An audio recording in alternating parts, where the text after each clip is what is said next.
Retour au débat de France 24. Il n'est pas encore au pouvoir et pourtant au bord de provoquer une belle crise diplomatique. Donald Trump remet en cause l'unicité de la Chine. En clair, il menace de reconnaître Taïwan, l'ennemi héréditaire fondé en 1949 par des anti-maoïstes. Un virage à 180 degrés dans la politique extérieure de Washington ou bien un simple coup de bluff. En tout cas, ça ne fait pas rire Pékin qui n'a pas tardé à réagir. La mise en garde de Pékin ne s'est pas fait attendre. Au lendemain des déclarations de Donald Trump qui n'excluent pas un possible rapprochement avec Taïwan, la Chine met en garde les États-Unis. La question de Taïwan touche à la souveraineté et à l'intégrité territoriale de la Chine. Le respect du principe de la Chine unique est le socle du développement des relations sino-américaines. Si ce principe est compromis ou interrompu, il ne saurait plus être question de croissance saine et régulière des relations sino-américaines, ni de la coopération bilatérale dans d'importants domaines. Pékin ne décolère pas après les dernières sorties de Donald Trump. Le milliardaire n'a pas hésité à s'entretenir par téléphone avec la présidente de Taïwan, du jamais vu depuis 1979. Initié par Jimmy Carter, le rétablissement des relations diplomatiques avec la Chine avait de fait rompu les liens avec Taïwan.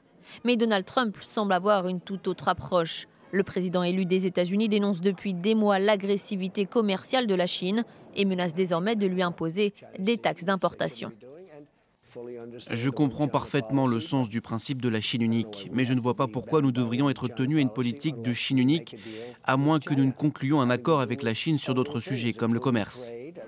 La presse chinoise a largement relayé cette escalade. Le Global Times, un quotidien du Parti communiste, a publié un édito pour le moins incisif et a prévenu « Si Washington soutient ouvertement l'indépendance de Taïwan, Pékin pourrait aider les forces hostiles aux États-Unis ». Alors on savait que Donald Trump voulait rendre aux États-Unis leur grandeur d'antan. Va-t-on vers un retour à l'Amérique d'avant Nixon, même celle d'avant le rapprochement avec Pékin, au temps où la seule Chine pour les Américains, c'était Taïwan? Eh bien pour en débattre avec nous, Alice Ekman, bonjour. Bonjour. Vous êtes chercheuse responsable des activités Chine du Centre Asie de l'IFRI, c'est l'Institut français des relations internationales. Face à vous pour en débattre, Anne Kratz, bonjour, historienne, spécialiste des affaires étrangères américaines. Vous êtes auteur de JP Morgan, un capitaliste américain aux éditions Les Belles Lettres. Alice Ekman, pour bien comprendre où se situe le problème, il faut bien voir que c'est une relation diplomatique exclusive qu'impose la Chine à ses partenaires, exclusive du moins de Taïwan. Oui, alors ça a toujours été comme ça. C'est par exemple aussi le cas de la France qui a reconnu la République populaire de Chine en 1964 et donc de fait entretient depuis cette date des relations informelles avec Taïwan. Les États-Unis, bien sûr, entretiennent des relations avec Taïwan.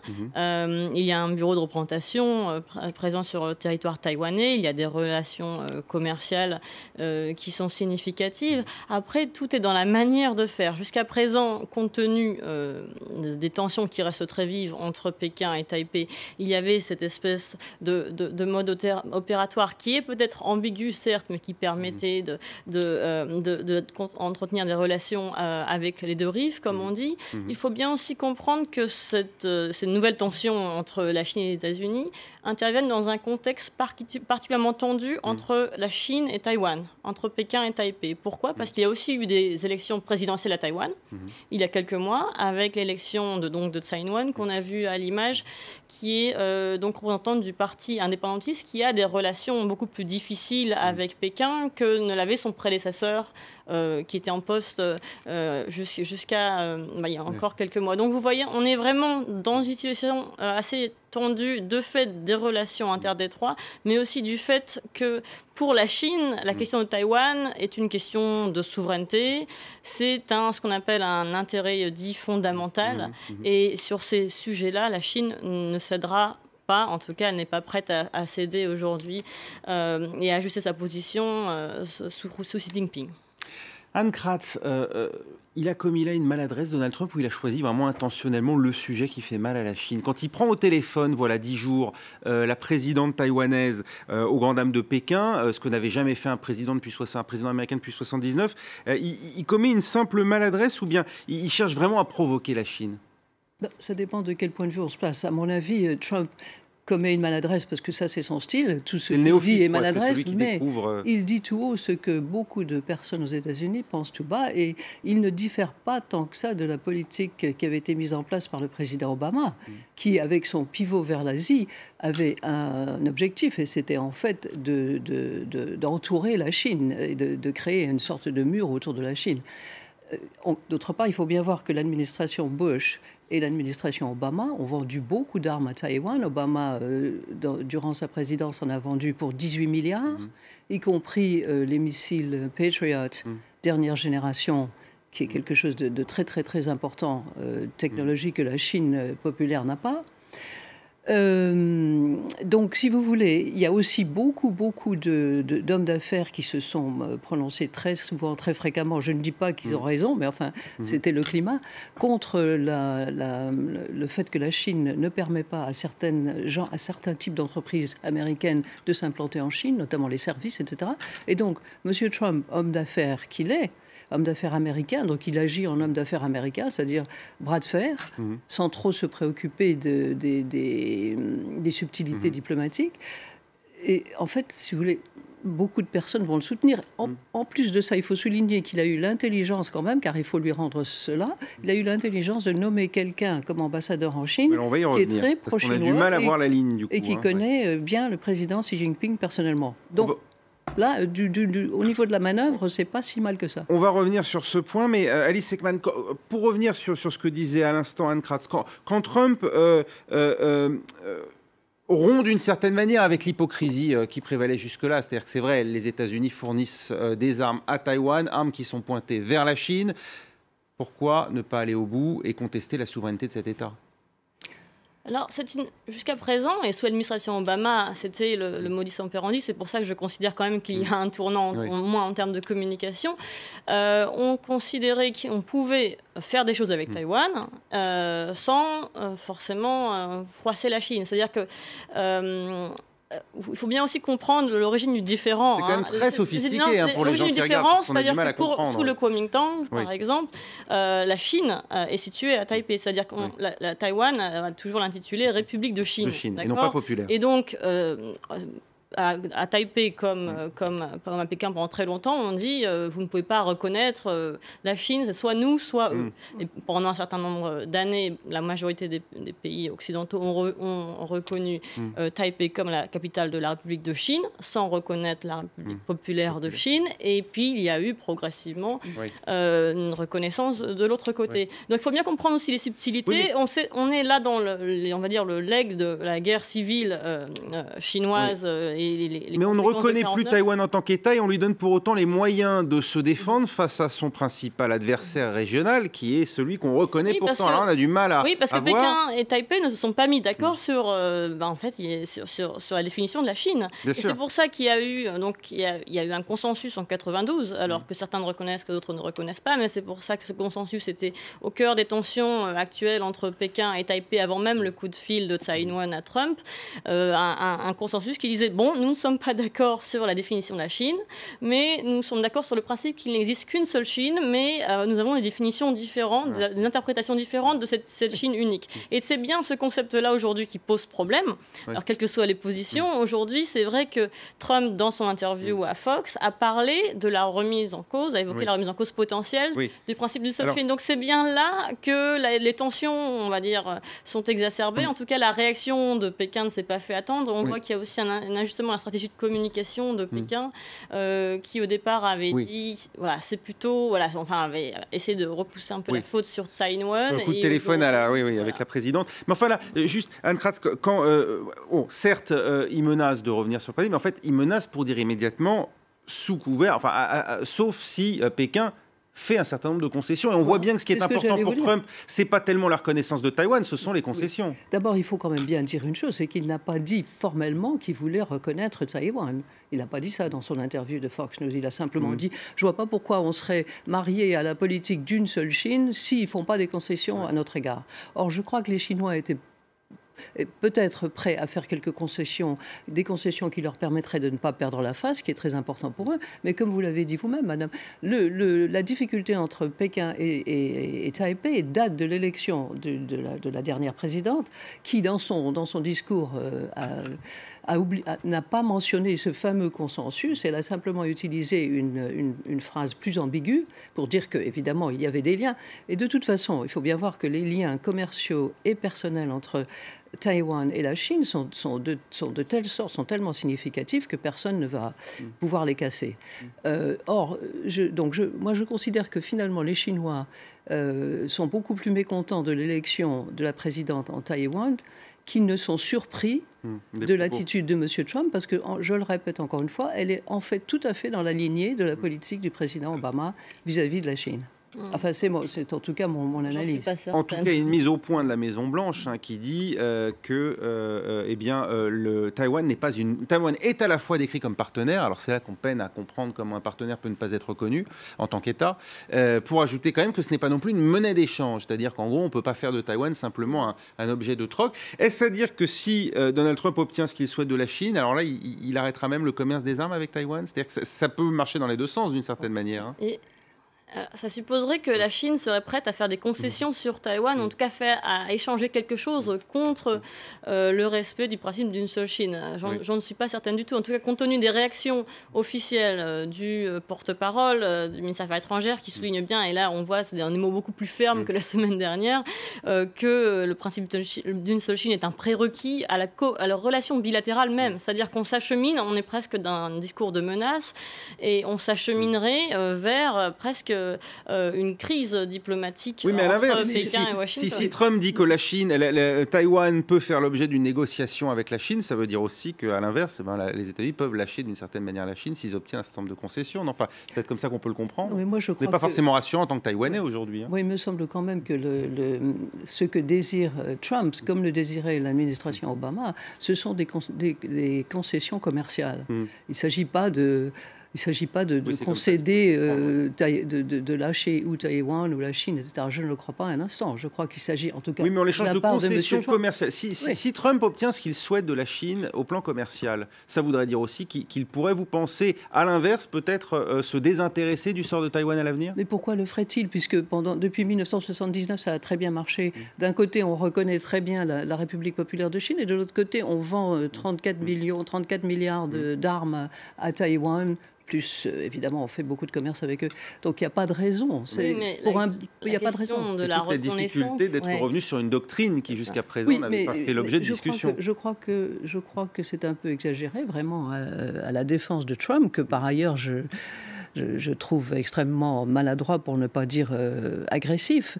Il n'a pas dit exactement que les États-Unis s'apprêteraient, sous sa présidence, à reconnaître Taïwan. C'est pas du tout ça qu'il a dit. Il a dit... Oui, pourquoi est-ce qu'on est marié à la politique d'une seule Chine? J'entends bien qu'on pourrait faire l'hypothèse, mais même Trump, de toute façon, Trump étant président, exerçant la présidence, n'a pas le pouvoir à lui tout seul de reconnaître Taïwan. Il faudrait que ça soit reconnu par le Congrès, par opposition à la République populaire de Chine. Donc ça, à mon humble avis, ce n'est pas quelque chose qui est véritablement à craindre. D'autre part, on peut, qu'on le déplore ou qu'on s'en réjouisse, la puissance militaire et financière des États-Unis fait que si la Chine n'est pas contente, ça c'est le dire brutalement un peu à la Trump va dire tant pis pour eux. Parce qu'en fait, ce qu'ils veulent, c'est des concessions, et je suis persuadé que ça c'est le cas, des concessions commerciales, surtout pour les industries de services qui ne sont pas... Alors justement, quels sont les moyens de rétorsion éventuellement de la Chine si elle n'est pas satisfaite? On sait que la Chine est la première créancière aujourd'hui des États-Unis. Oui, elle peut déployer toute une série de sanctions de nature économique. Elle peut aussi avancer ses pions. Si, bien sûr, elle peut aussi avancer ses pions en Asie-Pacifique. On est vraiment là dans une compétition d'influence extrêmement forte, avec notamment les traités de libre-échange en négociation, avec aussi une Chine qui a des revendications fermes sur certains territoires en mer de Chine, Sud, voilà, et aussi en mer de Chine Chine orientale. Et donc, on a un certain nombre de ce qu'on appelle des flashpoints, des points chauds, sur lesquels la Chine et les États-Unis ont des positions diamétralement opposées. Et on a un certain nombre de pays dans la région qui comptent sur le soutien américain face à la Chine. Donc, on est vraiment dans une région qui, aujourd'hui, cristallise une rivalité sino-américaine qui était déjà forte sous l'administration Obama, mais qui se renforce aujourd'hui à très grande vitesse. Et donc, aujourd'hui, je pense vraiment qu'on est arrivé, en tout cas, c'est une question de perception aussi. Oui. Hein. Pour nous, on dit oui, mais il ne faut pas être hypocrite, etc. Mais la question de la reconnaissance est extrêmement sensible. Les symboles sont extrêmement importants. Et j'ai l'impression, en tant qu'analyste de la politique étrangère chinoise, en échangeant régulièrement sur le terrain, j'ai l'impression que dès aujourd'hui, déjà, aux yeux de Pékin, Trump a franchi la ligne rouge, une ligne rouge, et donc la relation est rompue de manière irrémédiable. Irrémédiable. En tout cas, la relation personnelle. Je ne parle pas de la relation sino-américaine au sens large. C'est important dans la relation. Alors là intervient justement la désignation de au poste d'ambassadeur américain à Pékin de ce gouverneur de l'Iowa, Terry Branstad, un homme réputé proche du président chinois Xi Jinping. Ils se connaissent d'où d'ailleurs ? Pardon ? On sait d'où ils entretiennent ces bonnes relations ? Oui, parce que Xi Jinping était venu comme jeune étudiant dans la région pour faire un voyage d'études sur la façon dont on élevait les porcs dans cet État. Et donc la viande de porc, qui est un bien d'exportation important pour les fermiers américains, et notamment vers la Chine, et ce qui les a rapprochés, si j'ose dire. Et ça, vous nous dites, Anne Kratz, c'est un coup de maître de l'avoir nommé ambassadeur ? Je crois que c'est assez intelligent quand même, étant donné ce qu'il a dit après. On ne savait pas avant ce qu'il a dit. Enfin, il a critiqué la Chine de façon disons même odieuse et vulgaire pendant la campagne. Donc on savait, mais il a critiqué tout le monde et donc on ne savait pas exactement tout ce que cela voulait dire. Non, d'avoir nommé cet ambassadeur, c'est une très bonne chose. Mais c'est vrai, ce que vous dites, et vous avez abondé dans mon sens d'ailleurs en disant que cette rivalité entre la Chine et les États-Unis était déjà très présente sous l'administration Obama. Bon, Obama est un président qui lui comprenait les subtilités diplomatiques. Et qui était très tourné vers le Pacifique. Oui. Et donc toute l'action de politique étrangère d'Obama a été... Pratiquement toute l'action a été concentrée justement sur cet encerclement de la Chine. Containment de la Chine. Oui, sur rassurer les alliés traditionnels de l'Amérique, le Japon, etc., du soutien sans faille des États-Unis, etc. Et donc, moi, je ne vois pas une si grande différence. Que les Chinois, aujourd'hui, soient très vexés, c'est possible, mais ils vont certainement avancer leur pion. La formule que vous avez utilisée leur convient très bien. On risque un affrontement en mer de Chine. Ils avancent leur pion un peu partout. On risque un affrontement en mer de Chine. Entre les Américains et les Chinois ? Oui. Ah, je ne crois pas. On a face à face les deux plus grandes puissances navales de la planète, quand même. Oui. Je vois mal les Chinois. Franchement, je vois mal les Chinois essayer de contrecarrer la puissance militaire américaine. Aujourd'hui, tension risque de se cristalliser avant tout dans le détroit de Taïwan. Oui. Déjà, certains médias chinois, médias d'État, formulent l'hypothèse d'un conflit, puisque la reconnaissance d'une seule Chine n'est plus possible. On ne voit pas pourquoi nous-mêmes, nous ne reprendrions pas les armes, puisque c'était aussi un conflit armé au départ, la tension. Mais vous savez comme moi que ça a toujours fait partie de la propagande chinoise. Il y a toujours eu un noyau. Bien sûr, c'est la propagande. Ceci dit, je pense que les tensions sont vives et réelles. Un mot peut-être, la presse chinoise, depuis 24 heures, parle de soutenir des forces hostiles aux États-Unis. On pense à qui ? À la Corée du Nord ? Laisser désormais... Il faut dire que la Chine agissait assez peu, en tout cas n'a pas, au Conseil de sécurité, fait preuve de beaucoup d'entrain sur le vote des sanctions jusqu'à présent. Ça veut dire lâcher encore plus la bride à la Corée du Nord ? Alors là, malheureusement, c'est très difficile de déchiffrer vraiment le sens. C'est sûr que c'est un discours menaçant. C'est sûr que là, on est dans une rivalité renforcée qui dépasse aussi le cadre de l'Asie-Pacifique, qui dépasse clairement le cadre de détroit de Taïwan. Et c'est ça qui est intéressant de noter, parce que déjà, sous Xi Jinping, depuis plus de 3 ans et demi, on assiste à un retour de la propagande anti-américaine, anti-occidentale. On parle de forces occidentales hostiles. On insiste sur des éléments de communication qui qui soulignerait le déclin de l'Occident. Et là, je pense qu'on est dans cette lignée-là, mais sur un terreau de tension qui est encore plus fort. Et je pense que cette communication va se développer dans les prochains mois. Et moi, ce qui me paraît très dangereux, alors dans ce cas-là, ce serait plutôt un rapprochement entre la Chine et la Russie, qui sont sur le même discours de décadence de l'Ouest, etc. Ils n'ont pas le même type de relation avec Trump. Oui, mais enfin, ils votent de concert au Conseil de sécurité. Justement, il va falloir voir ce que ça donne avec la Russie. Ça, c'est très important aussi. Merci beaucoup Anne Kratz d'avoir été notre invitée. Merci également Alice Ekman. Vous restez avec nous puisque tout de suite, c'est l'actualité, cette fois vue du net, un œil sur les médias.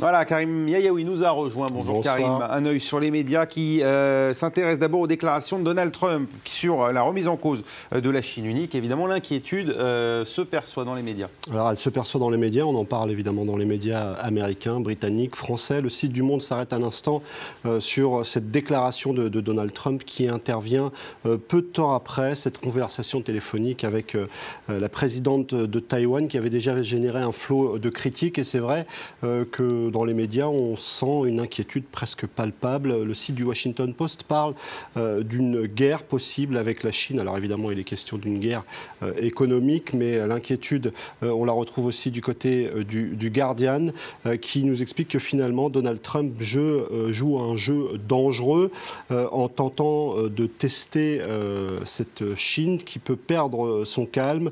Il injecte de l'incertitude dans la relation avec Pékin. C'est exactement le contraire de ce qu'ont tenté de faire traditionnellement les présidents américains depuis cette rencontre entre Nixon et Mao Tse-tung en 1972.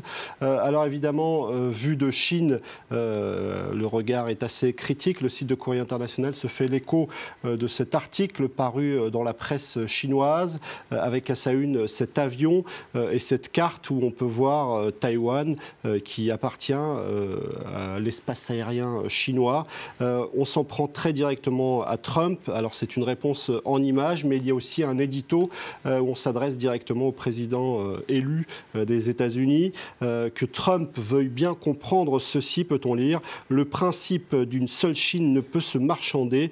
Trump est peut-être fort en affaires commerciales, mais sa compréhension des affaires diplomatiques est celle d'un enfant. Nous montrerons aux États-Unis que ce ne sont pas eux qui mènent les choses dans le détroit de Taïwan. Si l'équipe de Trump veut faire monter les enchères, eh bien, on peut y arriver, on peut aller dans ce sens-là. La tonalité de l'article change un petit peu sur la fin en ouvrant l'hypothèse que Donald Trump, une fois élu, ait une toute autre attitude. Et c'est ce qu'envisagent un certain nombre de médias.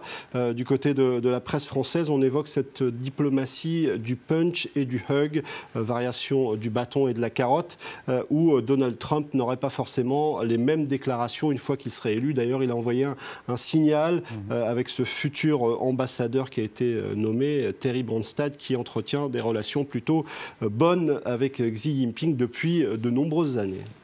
À la une des médias turcs cette fois, le terrorisme avec cet attentat qui a frappé, ce double attentat qui a frappé Istanbul durant le week-end. Alors un regard assez contrasté du côté de la presse proche du gouvernement. On est très critique à l'égard de l'Occident et des États-Unis qu'on accuse de faire semblant, de s'émouvoir de ce qui se passe en Turquie.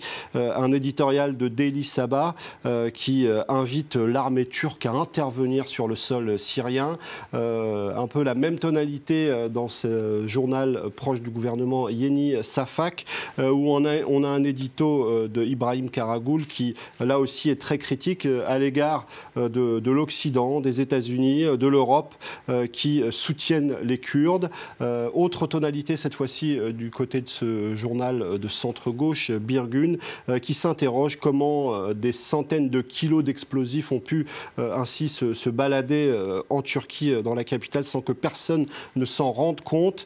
Et puis cet autre site internet que je ne pourrais pas vous montrer puisque la page s'est fermée, mais en tout cas un autre site évoquait le fait que la Turquie a réussi à se mettre à dos beaucoup de monde entre l'organisation État islamique, la Syrie, les Kurdes de Turquie, mais aussi les Kurdes de Syrie. En tout cas, ça faisait la une de pas mal de médias turcs, vous en doutez aujourd'hui.